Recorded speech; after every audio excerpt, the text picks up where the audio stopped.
Labdien, man sauc Osvalds Zebris. Mēs šodien esam tādā ļoti brīnišķīgā vietā, Jauniešu centrā Popkorns, un turpināsim mūsu sarunas par lasīšanu un grāmatām. Un šodien mūsu ciemiņš ir ļoti īpašs viesis mums ir. Kristis Noa vai Kristis Indrišonaks, olainietis, kurš īstenībā atrodas tādā ļoti zīmīgā dzīves posmā, manuprāt, jo šogad aprit taisni 10 gadi, kopš viņš ir tā nopietni mūzikas pasaulē. Presē un citos mēdījos vēl aizvien tiek dēvēts par jauno mūziķu un arī talantīgo, par ko pats ir ļoti priecīgs. Un tas arī forši ir, bet šodien mēs runāsim varbūt mazliet par mūziku vai kaut kādu daļu par mūziku, bet mēģināsim parunāt arī par literatūru un lasīšanas pieredzi, kāda ir Kristam.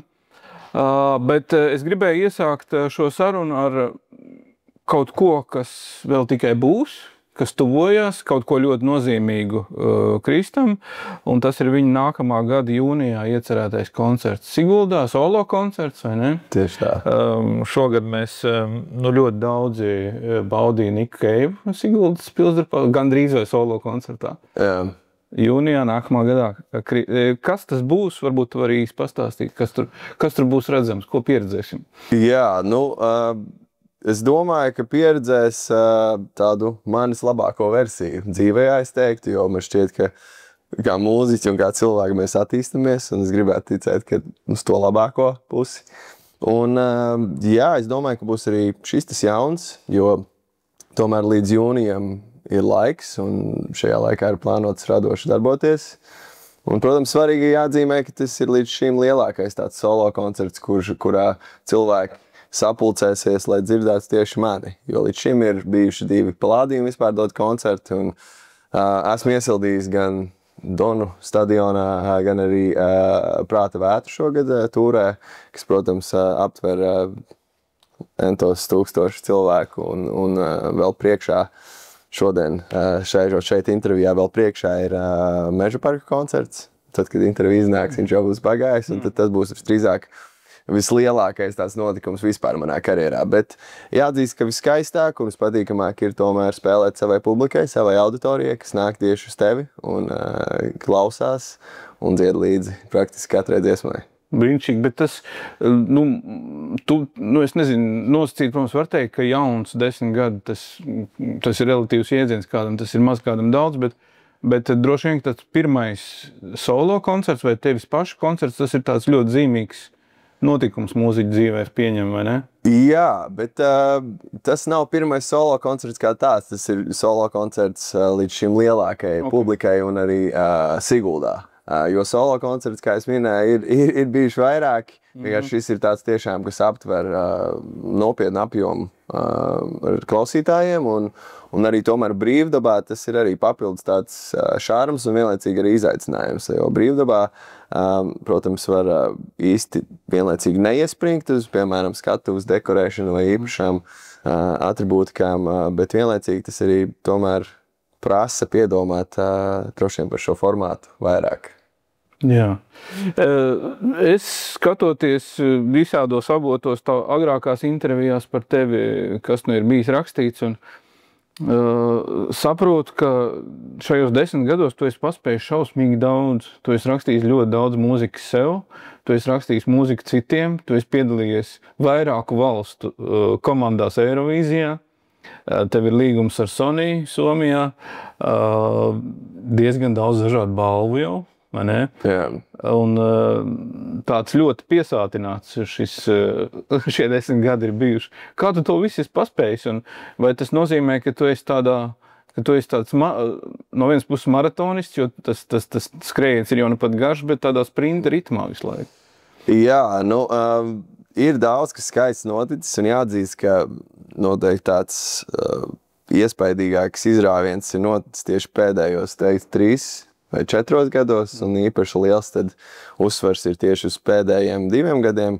Un es teiktu, ka, protams, tas ir maratons kā jebkurā jomā, ka tomēr tu sevi attīsti gan kā autori, gan kā mūziķi, un tu kaut kādā ziņā arī meklē savu identitāti.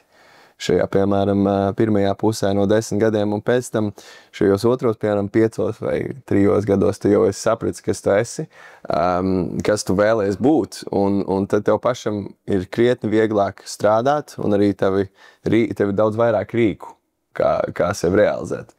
Un tad man šķiet, ka tas viss ir tā kaut kādā ziņā kulminēs to, ka beigās es nonāku pie saknēm, pie latviešu valodas, un tā arī patiesībā latviešu valoda ir tā atslēga manam veiksmes stāstam pēdējos gados, balvām un arī noteikti daudz plašākam klausītāju lokam. Un tad, valoda ir arī viena no tēmām, bet patiesībā galvenā tēma. Valoda ir tas galvenais stils, droši vien, kas vienā literatūru un mūziku. Es saprotu, ka tavā karjerā tāds pirmais posms nosacīt ir bijis vairāk angļu valodas zīmē, un tad tagad pēdējie gadi latviešu. Kāpēc tā pārmaiņa notika? Es teiktu, ka 2 iemeslu dēļ. Pirmais ir pavisam tāds banāls savā ziņā, tomēr neviens nepaliek jaunāks, arī man.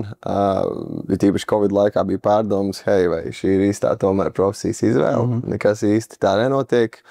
Un ja pirms Covid laika man bija tāda augšupēja karjeras ziņā, koncertu skaita ziņā un klausījumu skaita ziņā, tad Covid atkal visu nolika kaut kādā ziņā pa vietām. Un banāli to teikt, bet arī man pašam tomēr bija tāda sajūta, ka man ir jāizdara kaut kas vairāk, lai es pats justos droši. Piemēram, man ir šobrīd 30 gadi, un lai kaut vai man būtu tāda drošība par to karjeras izvēli un kaut vai minimāls tāds arī finansiālais pamats. Tas ir tāds banāls un pašsaprotams iemesls, bet otrais, un patiesībā tas svarīgākais iemesls ir tāds, ka man bija apnicis mazliet dziedāt par tādu banālu mīlestību, banālām attiecībām, kurās mani savā ziņā ierobežo angļu valoda. Un lai arī cik laba man tā izloksne būtu vai nebūtu, par to var diskutēt, kādam tā ir laba, kādam nē, tad angļu valoda tevi tomēr ieliek kaut kā tos rāmjos. Un rakstot dziesmas, es jūtu, ka man gribās pateikt vairāk un ka es varētu rakt dziļāk un gan par savu personību, gan par novērojumiem apkārt. Bet šo valodu tu nejūti varbūt tik dabiski un tik labi. Un tad loģisks nākamais solis bija mēģināt šo visu pārnest uz latviešu valodu. Un tad pēc tādiem pāris bikliem mēģinājumiem studijā kaut ko uzrakstīt un mazliet tādām šaubām par sevi, tad man šķiet, ka es diezgan ātri atradu savu balsi latviešu valodā un diezgan veiksmīgi un vismaz pašam sev labi spēju nodefinēt to, ko es gribu pateikt, to, kā es to vēlos pateikt un kas tad es vēlos būt arī latviešu valodā. Jo man šķiet muzikāli tu arī ļoti vienkārši un tajā pašā laikā sarežģīti, bet man šķiet, ka katrs autors var sev izvēlēties īsto stilistiku, īsto formātu un pieeju. Un tad latviešu valoda noteikti ļāva man definēt sevi vēl patiesāk un vēl labāk, kā es to biju darījis iepriekš, un varbūt tu apzinājies, cik ļoti es to labi spēju. Bet vārdi tavā mūzikā ir pārsvarā tevis paša vai ir latviešu autoru darbi tur? Manā mūzikā ir, es teiktu, ka 99% tikai 1% mēs pārtingam viens no otra. Tas ir viens, un tā nav mana arī oriģināla mūzika. To es pat neskaitu iekšā, vienkārši tas 1%, kur nāk pirmajās dziesmās 2, ko es izdevu latviešu valodā, es biju sarakstījis aptuveni šo tekstu, un tad man tomēr bija tā nepārliecība un mazliet tādas šaubas, un tad es pakonsultējos ar pāris pazīstamiem cilvēkiem, kas raksta tekstus tieši mūzikā, un tad, lai arī šie labojumi bija minimāli, bet tik un tā es nevaru teikt, ka viņi nebija, un tad pēc šiem 2 singliem tad man bija skaidrs, ka absolūti vismaz tādā posmā, kurā es to rakstīju, nav nepieciešams padoms no malas, jo ar 2 dziesmām bija gana, lai saprastu, ka es spējīgs to realizēt pats. Bet tagad pēc 10 gadiem, kā tu to skaties, tieši latviešu valodā rakstot, Ir nepieciešams tev vai kaut kāds impulss no malas, ja tu tiec galā ar tekstu brīnišķīgi? Šobrīd man nav bijušas problēmas ar teksta rakstīšanu latviski. Un es teicu, ka angliski joprojām man šķiet tas ir grūtāk, lai arī labskanīgāk, bet grūtāk ir saglabāt šo te domu un to apspēlēt interesantākos leņķos. Bet latviski vienkārši ir ļoti svarīgi nodefinēt, par ko ir dziesma un ko tu vēlies pateikt un kas tas būs. Rakstot dziesmas un nezinot līdz galam, par ko ir šī dziesma, un mēģinot šo stāstu uzburt savā galvā paralēli rakstīšanas procesam, tas ir krietni sarežģītāk, jo tas ir līdzīgi kā likt, puzli. Un tad tu lietas, un tas dara, vai tas nedara. Un savā ziņā jau visi teksti ir kā puzle, vienkārši ir labi, kad tev ir šim te puzlē priekšā kaut kāds paraugs un vadlīnijas, pēc kurām vadīties. Un tad tu liec šo stāstu krietni loģiskāk kopā. Un ņemot vērā, ka manā gadījumā man šķiet, ka rakstot albumu, es skaidri zināju, par ko būs šī dziesma, vismaz 90%. Un tad tu arī stāsti savu domu. Tad tev drīzāk ir sākumā tā ideja, un tad tu viņu ietēp vārdos, nekā bam, baram, baram, kaut kādas atskaņas galvā, un tad kaut kas iznāk, kaut kāda vārdiņa piedzimst, un tad aiziet dziesma. Nē, patiesībā, ja mēs pieejam tādai plašākai dziesmu rakstīšanas tēmai klāt, tad ir, diemžēl, kā teica, bam, baram, baram sākumā. Okay. Ir sākumā bam, baram, baram, respektīvi melodija, jo, manuprāt, melodija ir mūzikā karalis, jeb karaliene, kas ir tomēr svarīgākais, un tad es aptuveni nonāku pie melodijas un sāku arī paralēli aranžēt šo te dziesmu, jeb producēt, un tad veidojās šis te dziesmas aptuvenais tāds, veidols. Un tad, ko es domāju iepriekš sakot, ka svarīgi ir zināt, par ko būs dziesma, tad tu ņemot vērā dziesmas noskaņu un arī varbūt savas pieredzes, tu sāc skaidri nodefinēt varbūt pat plašākā tekstā, par ko šī dziesma būs. Un līdz ko tu sāc nodefinēt šo stāstu un sajūtas, tad tev ir aptuveni skaidra šī virzība tekstuālā, kur tu vari virzīties un kur tu vari iet un kādā rāmī tu ieturies. Un ir pāris izņēmumi, kur šī teksta ideja ir dzīmusi uzreiz kopā ar melodiju, bet pašā melodija ir pirmā, un tas nebūtu nav slikti, jo stāsti mums kā cilvēkiem šķiet ir daudz, mēs esam piedzīvojuši daudz ko, un svarīgi ir piemeklēt to īsto stāstu un apskatīt to no arī pareizās prizmas, jo līdzīgi kā attiecības mēs varam apskatīties pavisam banāli, es tev mīlu, tu man nē, un mēs varam rakt caur daudz dziļāk un skatīties caur citiem leņķiem, un tas patiesībā palīdz. Jā, tas ir interesanti, ko tu stāsti, jo tas ir tāds, tagad klausos, jauns literatūras žanrs, varētu mēs teikt, dziesmu rakstīšana, jo tas ir, tuvākais, neapšaubami ir dzeja, bet tā tomēr nav klasiska dzeja. Bet es pieņemu, ka tu, domājot par savām dziesmām, lasi dzeju, varbūt tu vari kādu latviešu vai ne latviešu autoru pieminēt, kas ir tev tuvāks. Jā, absolūti. Es arī esmu paņēmis līdzi grāmatu.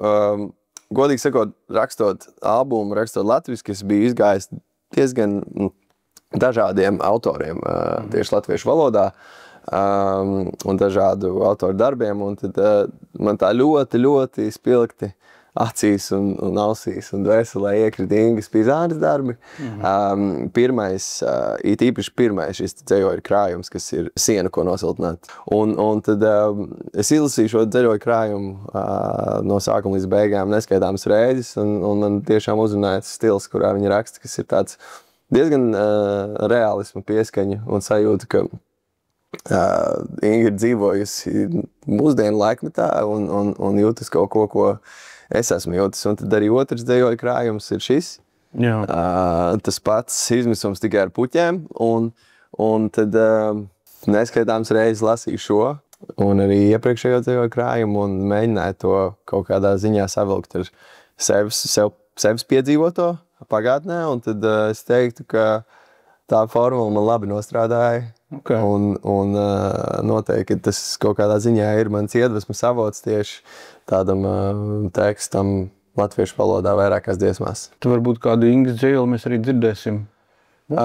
Jā, es patiesībā teiktu, tas ir pavisam reāli, jo arī kad es finišēju, vismaz bija tādā redzamā finiša taisnē ar albumu Atvedas nav skumjas. Zinām, ka drīz tiksimies. Bija viena tiesma, viens skaņdarbs, kurā, man galīgi, nenāca tomēr tas teksts, un es to atliku uz pēdējo. Un ja tu atliec kaut ko tādu ilgāku laiku, tad, ir skaidrs, ka kaut kas tur līdz galam neliekas kopā. Un tad es arī uzrunāju Ingu, tad mēs aprunājāmies, un šajā albumā nesanāca realizēt kaut kādu sadarbību, bet vismaz tas pirmais solis no manas puses tika veikts, un viņi atsaucās, un viņi teica, ka vispār viņi labprāt kaut kad nākotnē to izdarītu, vismaz mēģināt sadarboties. Un tad pavisam reāli, es domāju, ka tas ir izdarāms. Literatūra dzīvo arī tā. Saki, kā tev ir ar cita veida grāmatu lasīšanas pieredzi? Vai tu esi bijis agrāk varbūt aktīvs lasītājs Olēnas pirmajā vidusskolā mācoties, vai tagad esi, vai es nezinu? Jā, es teikšu tā, ka droši vien tāds ārkārtīgi entuziastisks lasītājs es neesmu bijis skolas laikā noteikti. Tas, kas bija obligāti, to es izlasīju. Varbūt kādreiz arī centos noskatīties kādu filmu tā vietā. Un šobrīd es teiktu, ka es cenšos lasīt. Tas man vienlaicīgi ir kā kaut kādā ziņā profesionāla nepieciešamība man pašam, kurā es jūtu, ka man gribās uzlabot savu valodu. Un arī patiesībā dzirdēt stāstus un uzsūkt stāstus, kas varētu iedvesmot pēc tam mani. Un es teiktu, ka, protams, ja skolas laikā un pusauģu gados es sevi absolūti nevarēju iedomāties lasot dzēju, tad šobrīd tās attiecības ar lasīšanu ir krietni labākas, un ik pa laikam es izlasu pāris grāmatas, un tās cenšos arī pārdomāt savā galvā. Un es domāju, ka tas palīdz ne tikai man kā autoram, bet arī vienkārši kā cilvēkam. Jā, absolūti, jo latviešu valoda jau arī ir. Tomēr tās latviešu valodas robežas, iespējams, mēs nemaz neapzināmies ikdienā, ka viņas ir daudz plašākas nekā tā valoda, ko mēs lietojam. Ja mēs kaut kā paskatāmies tekstus, kas ir rakstīti pirms 100 vai vairāk gadiem, tā ir stipri atšķirīga valoda. Jā. Un tur ir ļoti daudz vārdu, kas ir sen aizmirsti, un noteikti uz priekšu skatoties būs atkal jauni vārdi. Tā kā tā valoda jau ļoti dzīves organisms patiesībā, un ir brīnišķīgi, ka visādās izpausmēs viņa arī dzīvo tavā gadījumā, arī mūzikā.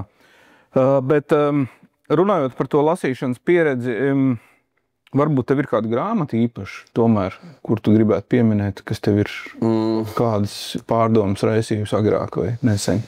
Tā, man ir jāpadomā, bet es šobrīd lasu Donna Startas grāmatu nosaukumu The Goldfinch. Viņa gan latviskota, un man patīk lasīt latviešu valodā krietni labāk. Man lasās latviešu valodā krietni labāk.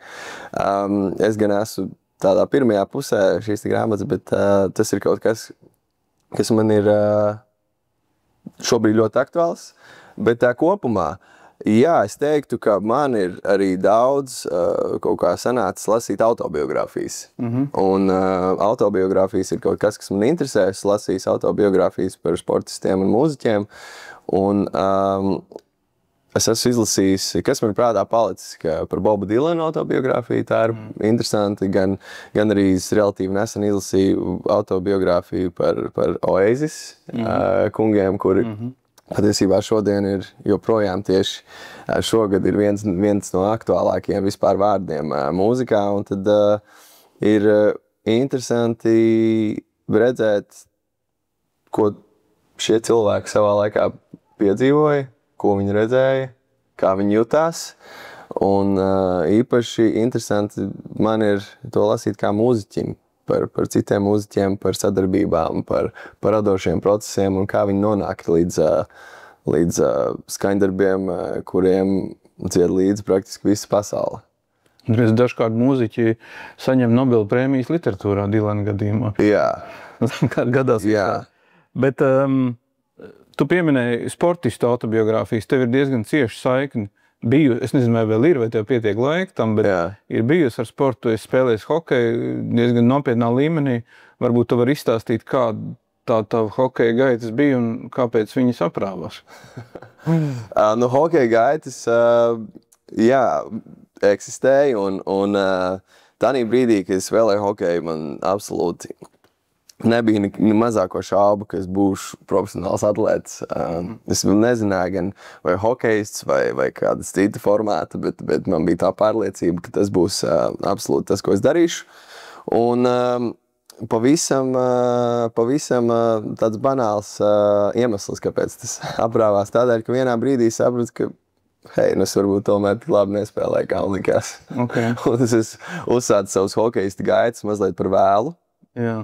Un, lai arī tā pirmā mīlestība ir noteikti sports, bet paralēli man sāka parādīties arī tāda interese par mūziku. Tas bija 16, 17 gadiem. Un tā interese par mūziku noteikti nebija tāda apzināta karjeras formātā, ka es iešu un rakstīšu dziesmas, spēlēšu koncertus, bet tas bija kaut kas, kas man kaut kā no jauna parādīja interesi dziesmu rakstīšanā, kādēļ, piemēram, konkrētā dziesma skan tā, kādēļ konkrētie mūziķi spēlē noteiktos akordus, un tas tā attīstījās lēnām. Un pateicoties tai vidē, kurā es dzīvoju, jo man tēvs ir mūziķis, tad es arī varēju tā paeksperimentēt, paņemt ģitāru, paspēlēt, varēju ierakstīt kaut ko studijā. Un lēnām tas vienkārši mainījās, un tava dzīve tā savā ziņā pavisam nemanot, bet tajā pašā laikā ļoti acīm redzami mainās. Bet tu trenējies un spēlēji šeit? Es sāku trenēties Olēnē, un tad es meklējot, protams, kaut kādu attīstību tajā visā, es pārcēlos spēlēt un trenēties Jelgavā. Okay. Tēvs mūziķis, tu pieminēji, ir palīdzošs tavā mūziķa karjerā bijis un ir vai traucējošs drīzāk? Es teiktu, ka viennozīmīgi palīdzošs vairākos aspektos. Kā jūs teicu, galvenais aspekts ir vide, kurā es biju, un tā deva man iespēju pamēģināt, esot sportistam, pamēģināt būt pāris dienas mūziķim, rakstot, piemēram, studijā, un tas man deva tādu noteikti izpratni par to, kas tas ir, un arī varbūt ticību sev, un tas ļāva man patiesībā varbūt atklāt vispār savu talantu, jo es absolvēju Olēnas mūzikas skolu, kad man bija 11 gadi, un tad es teicu vecākiem, tas ir jums, darie draugi, aizmirstam šo. Un tad, jā, tas viss atnāca tādā citā neakadēmiskā formātā atpakaļ. Bet varbūt tieši tie pamati nostrādāja? Absolūti. Es teiktu, ka absolūti šie pamati ir devuši daudz ko, un arī laba mūzika, ko patērēja mans tēvs un man vecāki.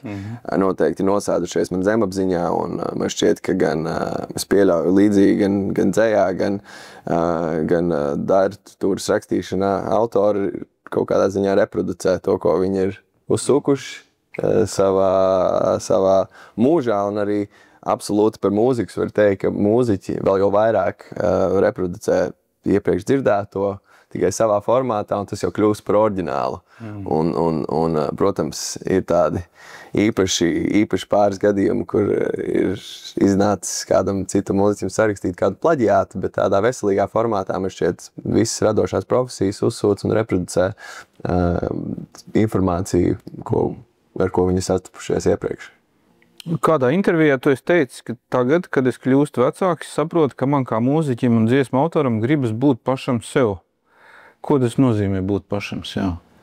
Jā, tādā ziņā, ka kādreiz man likās, iepriekš man šķita, ka ir tāda kaut kādas noteiktas formulas, kas tev aizvedīs līdz radiostacijām, varbūt koncertiem ārzemēs un tā tālāk, bet ejot cauri šim procesam un piedzīvojot to uz savas ādas, saprotu, ka tādas formulas nav.